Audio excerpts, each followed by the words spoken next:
दो दोस्त थे। एक बर्गर का आशिक, दूसरा जूस का दीवाना। पहला दोस्त, ओए मेरा बर्गर कहाँ गया? दूसरा दोस्त शरारती अंदाज में, भाई मैंने सिर्फ चखा था थोड़ा सा। पहला दोस्त हिंसते हुए, जरा सा, पूरा बर्गर तो तूने ही खा लिया। बस फिर क्या था, दोस्ती बदल गई दुश्मनी में।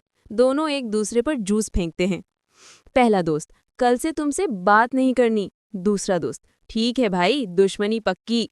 लेकिन भूख और दिल दोनों जल्दी मान जाते हैं। दोनों थके बैठे हैं। यार भूख लगी थी ना? हाँ, जेब खाली थी। ओह, तो पहले बताता ना, दो बर्गर खा लेते। और यूं दुश्मनी फिर दोस्ती में बदल गई। दोनों हंस रहे हैं, मौसीकी अचानक उदास होती है। पहला दोस्त उदास आवाज में, लेकिन यार। क्या हुआ? पहला दोस्त रोते हुए, मेरी वीडियो को लाइक क्यों नहीं किया? दूसरा दोस्त रोकर, शेयर भी नहीं किया। दोनों मिलकर, अगर वीडियो अच्छी लगी तो लाइक शेयर और सब्सक्राइब जरूर करना।